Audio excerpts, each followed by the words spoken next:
पैसा मागेको उसले पैसा म मुदा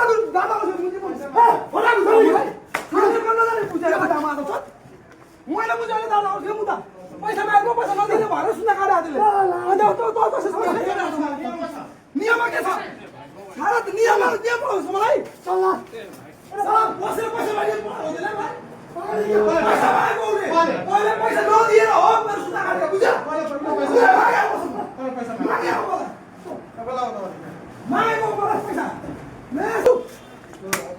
छ मलाई के छ भन्न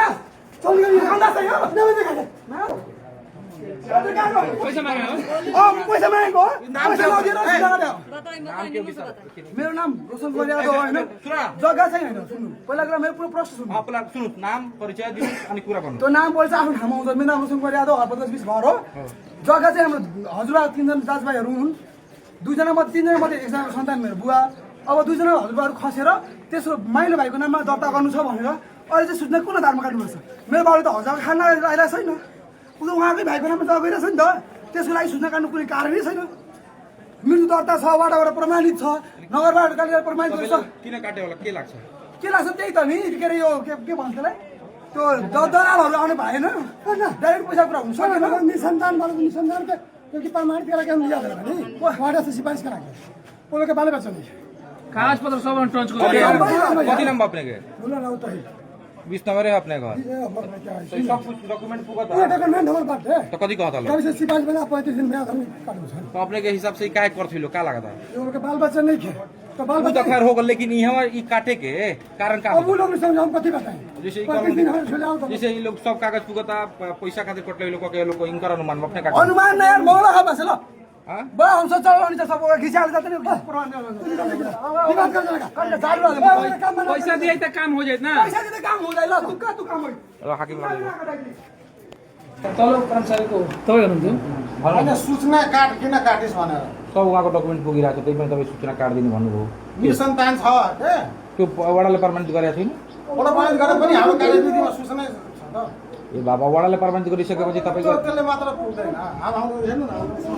उले तपाईले पैसा माग्नुभयो पैसा नपाएपछि उले भन्दै तपाईको अगाडि भनेन कर्मचारीले पैसा माग्यो भन्यो भनेको हैन हो अनि हो हाल तपाईको अगाडि गरे हैन त्यही यहाँ हल्ला गर्नु मैले सूचना नकाट्नु भन्छ के अनि सूचना काट्ने तपाईको अधिकार हो तर प्रमाण पनि छ नि सब मृत्यु दर्ता के निशान सूचना कसै सबै प्रमाण पुगेपछि त लास्टमा सूचना काटिन्छ तर उले पैसा नपाएपछि यो अहिले हाम्रो कर्मचारी यही छ त्यो पैसा माग्नु त मान्छे होला नि वार्डबाट सिफारिस र अरु सबै डकुमेन्ट पूरा हुँदा हुँदै पनि तपाईहरु सूचना काट्नुहुन्छ सूचना जुनमा सबैमा हैन जुनमा निसन्तान भएकोमा उसको अरु वारिस कोही छ कि त्यो हक दाबीको 35 दिनको सूचना हुन्छ अनि वार्डबाट उहाँले डकुमेन्ट लिएर आउनु भएको हुँदैन के सबैमा तपाईहरु अनि पैसा पाए त्यो सबै हैन त निसन्तानमा सबैमा तपाईहरु सूचना काट्नुहुन्छ सूचनामा के तपाई बेहोरा जनाउनुहुन्छ हक दाबी कोही छ भने आएर 35 दिन भित्र उजुरी गर्ने भनेर के ठुलो कुरो तपाईलाई ठुलो कुरो लाग्दैन तपाईले डकुमेन्ट सबै पूरा गरेर आएपछि तपाईले 35 सूचनाको प्रावधान छ सूचना नकाटिकन अरु कुनै मान्छे यार कसैको त्यसको यो भन्दा अगाडि कतिचोटी काट्नु भएको छ एकचोटी डाटा छ डाटा भन्नुस् त कतिवटा काट्नु वार्डबाट सिफारिस आएर पनि काट्नु भएको छ त्यो हेराउनु होला जति पनि हुन्छ सबैमा हैन त्यो त प्रक्रिया हेरेर हुन्छ त्यो संस्था च्यातेको छ त्यसमा सूचना हुन्छ कुनैमा सरजमिनले पनि हुन्छ त्यस्तो छ के निसन्तानमा त्यो सूचना हुन्छ अनि पैसा मागेको कुरा के हो आरोप त्यो पैसा माग्नु भएको तपाईहरुले के हो त्यो आरोप मागेकै छैन कसैले पैसा ल कुनले भन्छ तपाईको कर्मचारीले पैसा नमागेर सूचना काट्दियो पैसा माग्नु भएको छैन छैन मेरो कर्मचारीसँग सोधेको छैन सर हामीले किन पैसा माग्नु नियम कानुन मैले बनाएको होइन नि सरकारले बनाएको तपाईँ हुनुहुन्थ्यो तपाईको नाम के हो त्यहाँ घटना वास्तविक घटना के हो एउटा सूचना सूचना त यसलाई कटिरहेको हुन्छ नि बिरालो हुनुहुन्थ्यो अर्को समस्या त छ मेरो पहिला गरिदिनु भन्नु मैले अब उहाँको फाइल उहाँले पनि आजै आउनु भएको छ जसको फाइल तल थियो सुनाउनमा हिजोदेखि आउनु भएको थियो अनि मैले उहाँको छोडेर उहाँको फाइल निकालेको थिएँ होइन अनि उहाँले होइन धारा गर्नुभयो मेरो फाइल गर्नु किन उहाँको अगाडि गर्नुभयो भन्नुभयो अनि फेरि मैले ल ठिक छ उहाँले त्यो सेवाले पनि भन्नुभयो कि होइन उहाँकै अगाडि गरिदिनुहोस् धारा गर्न लागेपछि अनि मैले फेरि आजै उहाँ आउनुभएको छ आजै निवेदनको दर्ता गराउनुभएको छ उहाँको चाहिँ हेर्दाखेरि चाहिँ जग्गाधनीको छोराछोरी छैन अनि त्यसपछि चाहिँ भाइको नाममा नाम सारेको छ एकजना उहाँको भाइबाट चाहिँ मन्जुर दिइरहेछ अनि त्यही भएर अब यस्तोमा त हाम्रो सूचना काट्ने प्रावधान भएको हुनाले सूचना त्यो सेवक राई जुन भाइ थियो